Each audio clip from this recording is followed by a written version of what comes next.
Комаров Геннадий, город Москва, художник-постановщик, художник по костюмам спектакля «Поющий камни».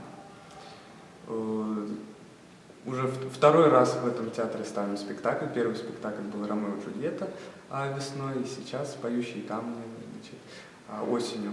Для постановки меня пригласили на разведку, так сказать, примерно, значит, 1,5 месяца назад я приезжал для погружения вот в среду этническую, бурятскую, изучения костюма, обрядов шаманских, буддийских, в общем, все, что может помочь для постановки спектакля.